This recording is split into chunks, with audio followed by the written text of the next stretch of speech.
Sa kabilangan tila galit na galit itong si Third Prince at hinampas niya ang kanyang lamesa. Nagbato pa ito ng kung ano-ano galing sa kanyang lamesa sa sobrang galit sinabi nito na ang nalamang kang naman daw sa First Prince ay ang pagiging panganay nito na may karapatan na pumalit sa upuan ng trono. Galit na galit ito lahat daw ay nakuha na ng First Prince ang una ay nagkaroon ito ng pribadong pagtaturo sa kanyang tito na si Vale Balohard tapos sumunod naman nakuha niya ang isa sa knights ng Iron Lion Knights na si Arwen Kigarian. Ngayon isang elf na do ang kanyang kinuha ang akala niya wala siyang pakialam kung gaano kaganda ang mapapangasawan ng First Prince ngunit isa pala itong elf na hindi niya akalain talaga.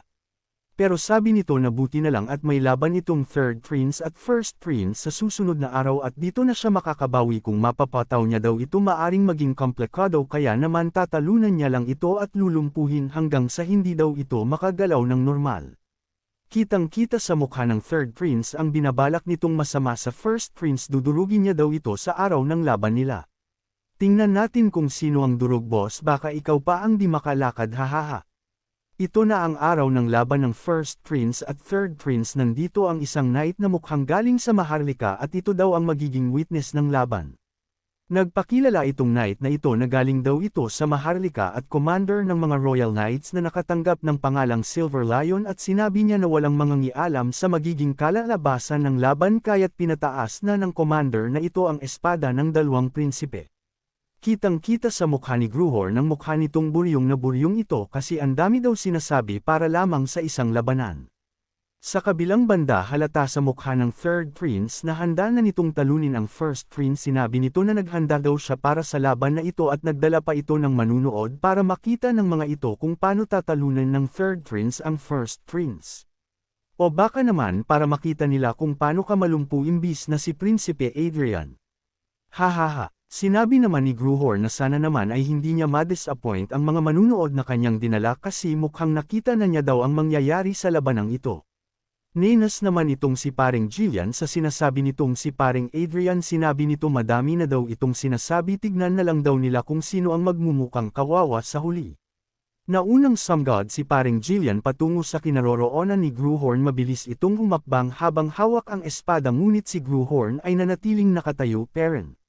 Bago pa makalapit si paring Jillian dito kay Gruhorn ay nagsalita muna itong si Gruhorn at sinabi nitong nung una ay iniisip niya na makikipaglaro lang ito.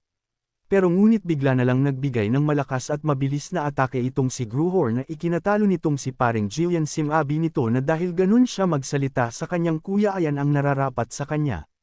Ugok kasi iyan tuloy na wala kay abangan ni paring Jillian ha. Natambo itong si Jillian III sa pagkakalakas ng atake ni Gruhorn I mukhang nilulunok na niya ang mga sinasabi at iniisip niya kay Gruhorn. Nagulat ang mga tao sa paligid sa nangyari hindi sila makapaniwalang natalo ni the first si Jillian III sa labang iyon. Pati na rin ang commander ng Knight ng Maharlika ay ikinagulat ang ginawa ni Gruhorn kay paring Jillian napatanong na lang ito sa sarili kung ito ba yung prinsipe na nakilala niya. Ganon na lamang nga natalo ni Gruhorn si Prinsipe Jillian na sa isang kisap mata lamang ay lagapak na ito hindi man lang pinagpawisan. Parang pondo ng Pinas isang kisap mata lang hahaha. In-announce na ng commander na bilang witness at tagapag. Laganap ng laban ay hindi na makakapagpatuloy ng laban itong si paring Jillian dahil siya'y lumpo na. Sabi nga nila hindi mamanalo ang kay abangan kaya lumaban na lang ng patas sa sunod hahaha. Gayon na lang at nanalo na nga si Gruhorn sa laban nila ni paring Jillian at nagsigawan ang mga manunood sa likuran nito bukang nabighani kay Gruhorn itong mga eya. Nagdala pa siya ng ikakapahiyan niya may nalalaman pang spectators Tinignan ni Gruhorn si paring Jillian nang may pagkadisamaya sa mukha nito mukhang puro salita lang ang maibubuga nito. Umalis na ng tulyan si Gruhorn at ikinamunuho nito ang mga noble kasi kung ano-ano ang pinagsasabi ng mga ito sa isang labanan ng bata.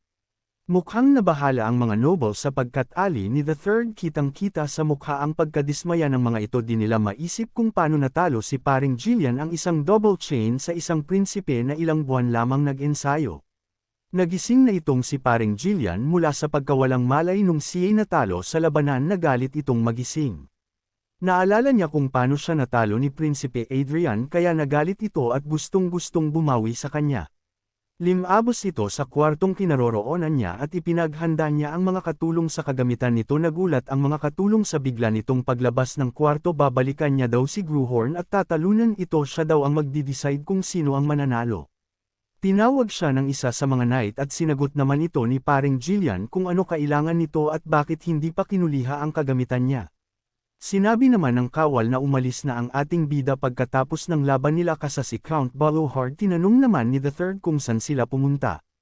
Sinabi naman ng kawala na sinabi sa kanya na papunta ito sa norte kung saan ang tahanan ng mga Balohards. Pinuri ni Vale Balohard kung paano si Gruhorn gumamit ng kabayo, para nung kailan lang hindi ito marong at tinatawanan pa ngayon kaya niya na. Nag-abang naman itong si Gruhorn sinabi nito na kung alam niya na ang simpleng bagay dito ay madali na lang ito hindi na big deal pa. Napaisip naman itong tito na sana hindi na lang siya nagsalita kung alam niya lang na ganun ang sasabihin nito. Tinanong ni Vale Balohard si Gruhorn kung bakit ito nagmamadaling umalis. Ang bangkot ay halos kakatapos lang, dapat ay nagpapahinga na lamang siya ng ilang araw at ito ay mas nakakabot sa kanya. Sumagot ng seryoso si Gruhorn at sinabi na siya ay walang lugar para sa palasyo, wala itong oras para sa mataong hindi kilala ang tutong namumuno sa kanila at patuloy sila nagsusunod sonyeran sa iba. Tinanong ng engbida kung mas bagay ba daw sa kanya ang mga soldiers at knights kesa sa noble. Sumagot naman ang tito nito at sinabing mas okay naman ang soldiers at knight kumpara sa mga noble. Tinanong naman nito kung ang pagkukuha ba sa loob ng soldiers at knight ay mas madali. Sinabi naman ni Gruhorn na kapag bagam-ulong sila sa putikan magkakaroon ba ng malalim na atensyon sa iba hindi naman daw, so bakit pa do kailangan mag-alala. Hindi na makayanan ng tito ni Gruhorn ang pagiging madaldal niya at eto namang si Gruhorn ay napahiya. Sa kabilang banda iniisip ni Gruhorn na kapag binigulan niya pa ang pagpapalakas ay baka mapakasalanan niya talaga ang elf na iyon kasi sa nakaraan lahat ng nagpapakita ng apeksayon sa elf na iyon ay naghirap lamang. Kaya kinakailangan niya daw na magpalakas pa ng magpalakas bago pa iyon mangyari sa kanya. Kaya ang planong iyon ay hindi magagawa sa loob ng capital kaya kailangan niyang lumayo para magpalakas pa, lalo wala siyang ibang paraan kung di ayun lang. Nakarating sila kung saan malapit na sila sa patutunguhan, tinatawag ang lugar na iyon na The Battlefield. Pinakilala naman ng tito niya ang lugar. Na iyon ang mga lambak na iyon ay ang tinatawag ng The Mountain Blade, ang border na prinotekahan ng pamilyang Balohard. Habang nag-explain naman itong tito niya about sa lugar na iyon, mukhang iba ang galaw ni Gruhorn kaya sinabi niyang nilalamig na siya ng sobra. Sinabi naman ng tito niya na kung di niya kaya ang lamig ay pumunta ito sa karwahe. Sinabi naman ni Gruhorn na hayaan na at masasanay din siya kalaunan ng pag-insayo. Bigla naman may nagsalita sa karwahe, sinabi ng matandang teacher na ito na mukhang nagpapagulo lamang daw ito at kinuha pa niya ang isang buong karwahe. Tinanong naman ni Gruhorn kung bakit naman sumunod ang matandang teacher na ito, ano ang gusto nitong makita doon. Sumagot naman itong matandang teacher na matanda na raw siya at nais niya lamang makita ang norte kaya ito sumamat siya, kaisa pa raw nagsusulat siya ng libro na makakatulong sa prinsipe. Ninas lang itong si Gruhorn sa sinasabi ng matanda. Napansin naman ni Gruhorn si Arwen na nasa labas din ito ng karwahe, iniisip niya na nilalamig na din ito. Tinanong niya kung ayos kang ha, si Arwen iniisip niya din kasi na malamig sa unahan. Sinabi naman ni Arwen na ayos lang ito. Sinabi naman no Gruhorn na kapag hirap na siya pwede naman ito makipagpalit ng posisyon kung gusto niya. Sumagot naman itong si Arwen na ano pa ang pagiging note niya kung maghahanap lang ito ng personal na comfort. Natuwa naman itong si Gruhorn sa tapang nitong si Arwen. Sabi ni Gruhorn na buti na lang at may isang tao na punong-puno ng motibasyon. Ngunit sa kabilang banda tila may mga nagsisisi na sa likuran ni Gruhorn at ito ang mga kangit. Nagsisisi na daw ang mga ito at ipinadala pa ito ng maharlika sa isipan ni Gruhorn kung andito lang si Carl maayos din ang sitwasyon ng agaran. Sa kabilang banda nung nakaraan sinabi ng prinsipe na ang knight ng maharlika ay di niya pag-aari. Tsaka isa pa daw ay hindi ba't nagpadala na ito ng maraming knight dito makikita ng hari kung tinuturing ba talaga ni Gruhorn na knight itong mga kangit na ito. At dahil doon ayon ang dahilan kung bakit hindi kasama ni Gruhorn si Carl. Iniisip naman ni Gruhorn na kahit na ang katawan na ito ay gumawa ng kung ano-anong masama, still siya na ngayon ang nagmamayari sa balat at dugo nito at siguro sa past ng katawan na ito ay may nakaraan na hindi ko alam kung gayon na lang trituhin ng hari si Prinsipe Adrian. Sinabi naman ng tito niya na kailangan na daw nila magmadali at kung hindi ay matrap sila sa blizzard na iyon. Ang kaninang neighbor lamang ay naging blizzard na agad na pagiging dahilan ng hindi pagkakarindigan ng tao sa katabi niya. Sabi ng tito niya na mamaya na daw nila dalhin ang karwahe at unahin munang umalis ang mga nakakabayo at ang mga naglalakad. Tinawag ni Gruhorn si Adelia at pinababa ito sa karwahe upang mauna na at balikan na ang karwahe. Nang makababa si Adelia, dumating naman si Arwen at tinanong nito kung ayos lang ba ang prinsipe at sinabi naman ni Gruhorn na ayos lang ito pero ang mga knight sa kabilang banda ay nagkakagulo at tila nawawala sa balanse, hindi sila magkaintindihan yung hangin daw ay sobrang lakas. Tumakbo si Gruhorn patungo sa mga ito at sinabi kay Arwen na bantayan si Adelia at umuna na sila. Sumigaw itong si Gruhorn sa mga knight at sinabi bitawan nila ang dala nilang pansalag. Nagulat naman itong mga knight sa sigaw ni Gruhorn. Inexplain naman ni Gruhorn na ang paghawak sa malaking pansalag ay maari lamang tanggayin sila ng malakas na hangin, kaya alisin nila ang lahat ng kagamitan maliban sa espada at balikan na lamang nila ito mamaya. Tinawag ni Gruhorn ang isa sa mga knight at pinag-lead ito sa lahat ng knight. Napatanong naman itong isang Kangent na kung may combat experience ba daw itong si Gruhorn. Ang paglalakbay sa blizzard ay naging mahirap, bawat hakbag ay sobrang bibigat. Lahat sila ay naglakad sa patutunguhan nila at naghihirap bawat hakbang. Bigla na lang may isang knight na natamba sa gitna ng paglalakad. Samgigaw ang isa sa mga kawal sa prinsipe na may isang knight ang bumagsak. Tumakbo itong si Gruhorn at pinatabi ang mga kawal sa daan upang makapunta sa kinaroroonan ng natumbang kawal. Hinala niya ito sa isa sa armor nito, at binhat niya ito at nagsimula muling maglakad. Napatigil ang mga kawal sa ginawa ng prinsipe at sumigaw naman itong si Gruhorn na ba't hindi daw sila naglalakad, ano pa ang ginagawa nila. Nang malapit nang matapos ang paghihirap nila at malapit na sila sa kanilang patutunguhan. Pagod na pagod itong si Gruhorn sa paglalakad nila at dahil na rin sa may buhat itong kawal. Bigla namang tumigil na ang blizzard. Sinabi naman ni Gruhorn na kung titigil din pala ay dapat tumigil na ito sa konting panahon pa lamang. Tila ang blizzard ay nawala na parang bula at tila walang nangyari.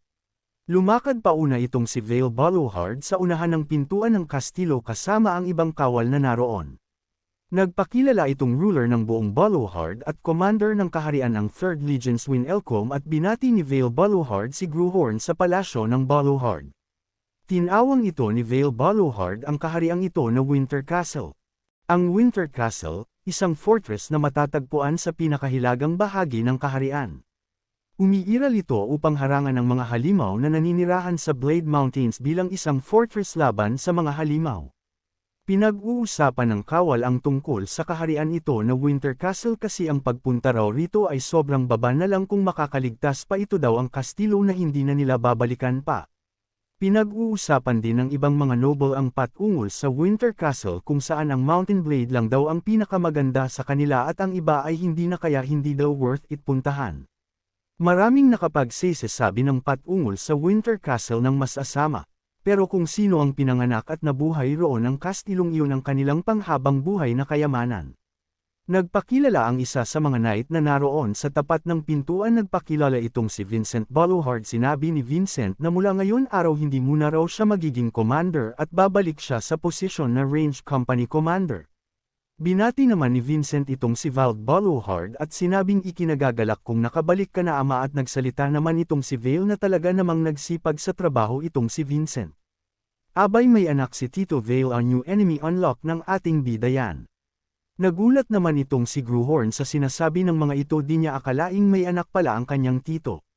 Sinabi naman ni Vale na sa edad niyang iyon hindi niya bang maiisip na may anak na itong tito niya. Napansin naman din ni Gruhorn na may pagkahawig din ng dalawa, lalo na yung lumalabas sa bibig nila.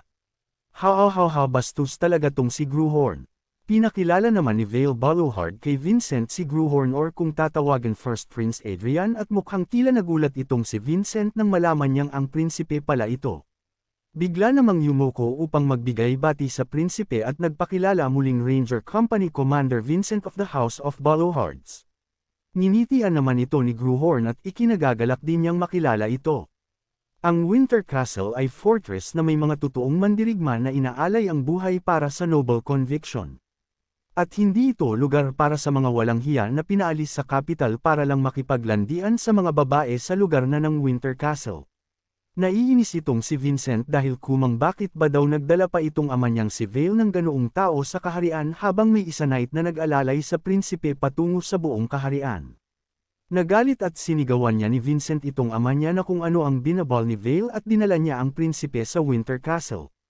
Nag-explain naman itong si Vale na base nga sa narinig ni Vincent nagdesidido itong si Vale na maging guardian ng prinsipe at ang prinsipe ay mananatili sa Winter Castle sa maikling panahon.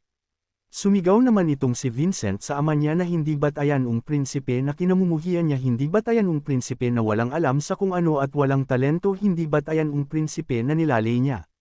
Napatahimik lang itong si Vale Ballowhard sa pinagsasabi ni Vincent. Tumingin lang ito sa prinsipe at tinignan kung siya peren ba ang pinagsasabi ni Vincent. Habang tinitignan ni Vale ang prinsipe, sinabi naman ni Vale sa kanyang anak na si Vincent na ang mga tao ay may kakahayang magbago. Kaya may konting kahilingan lang itong si Vale sa kanyang anak. Tinignan niya ito ng mabuti at sinabing obserbahan mo ang prinsipe nang hindi mo inaapakan, malalaman mo din kung bakit nagbago pagtingin ko sa prinsipe. Ninas naman itong si Vincent sa sinasabi ng kanyang ama, hindi niya ata matanggap ang prinsipe. Nasa isang silid sila kung saan pinagpaplano ang clearing operation sa mga halimaw. Tinanong ni Vale kay Vincent kung kamusta na iyon. Sabi naman ni Vincent na may nababawas na sila sa ibang mga lugar pero mahirap silang ubusin dahil hindi lang sa isang lugar nagtitipam ang mga halimaw at ngayon nandito na do ang kanyang ama. Nais niyang gumalaw ng mas mabilis upang maubos na. Nakatigig lang si Gruhorn at mukhang may nais gawin. Tinitignan niya ang mapa kung saan naroon ang kakalabanin. Sabi naman ni Vale sa kagustuhan ni Vincent, madali lang kung gagawin yun pero ang problema ay ang mga orcs. Ang small groups ng mga orc na hindi bababa sa 20 ay naroon malapit sa mountain range at sa ganong academy ay hindi sapat ang mga pana ng mga ranger. Sabi naman ni Vincent na naiintindihan niya iyon kaya ngayon pumipili siya ng mga knight na mag-handle roon sa mga orc. Kita natin sa likod si Gruhorn na parang may gagawin. Pina-iPod ni Gruhorn si Vincent at kinuha niya ang isa sa mga bato. Kinuha niya ang hugis orc. At malinaw na ang plano ni Gruhorn ay siya ang tatapos sa mga orc. Sabi ni Gruhorn na siya na daw ang bahala dun sa mga orc. Sinabi naman ng isang kawal doon na ang mga orc sa Blade Mountain ay kakaiba sa mga ordinaryong orc, baka mahirapan ito. At kung magkamali ang kanilang operation, lala ang situation na magpapadagdag ng problema sa Rangers operation. Dahil sa dami nilang sinasabi, tinawag ni Gruhorn ang kanyang tito dahil alam niyang ito lang ang makakapagpapayag dito. Tinanong naman ni Vale kung anong scale ang lakas ng mga orc sa Blade Mountain. Sinagot naman ni Vincent na ang mga orc warrior or orc shamans ay hindi pa malaman kung gaano kalakas ito pero kung titingnan hindi daw ito matatalo ng 10 knight ang isa. Tinanong naman ni Vale si Gruhorn kung confident ba itong matatalo niya ang mga orc at kita sa mukha ni Gruhorn ang saya nito. Kaso may isang ipal na takot, sinasabi niyang ang daan sa mountain entrance ay isa sa mga daan na ginagamit ng mga ranger kaya kung isang pagkakamali lang magiging digmaan ang daang iyon na magpapahirap sa mga ranger at kung may mangyari sa prinsipe sila daw ang malalagot. Sinabi ni Gruhorn sa kanyang isip na pinalaki daw talaga ito ng tito niya si Vincent ng maayos. Pinatigil naman ni Vale itong anak niya, sinabi niyang wag na itong mag-alala ng sobra at tinanong naman niya kung anong kakailanganin ni Gruhorn. Una, ang kailangan daw ni Gruhorn ay 3 guide patungo doon sa Mountain Blade. Ang pangalawa naman ay palitan ng armor ang kanyang mga knight at kung may crossbow daw ay pahiramin daw nila itong mga kawal ni Gruhorn. Sabi ng kanyang tito na buti na lang daw at hindi mahirap ang kailangan ni Gruhorn kaya madali na lang itong matutupad. Nagketenjinan ang mga ranger doon, hindi nila akalaing pinayagan ng prinsipe sa gamang mission.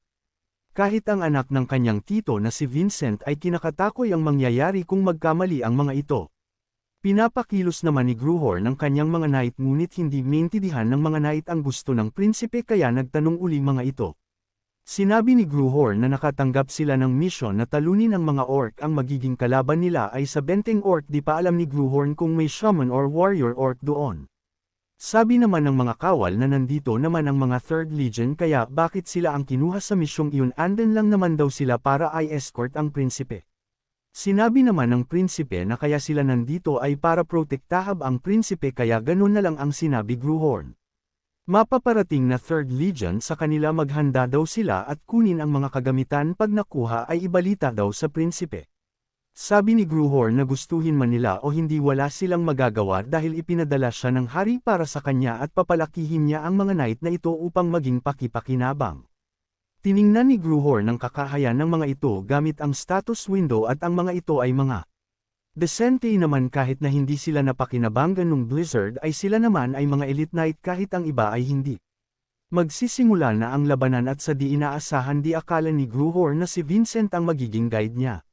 Sinabi ni Vincent kay Gruhorn na kung hindi pa daw niya alam kaapang nagkamali sila ang magiging consequences ay malaki pa sa iniisip niya. Sabi naman ni Gruhorn na hindi sila magkakamali at sinabi pa ni Vincent na masyado itong iniisip na magiging madali ang misyong iyon.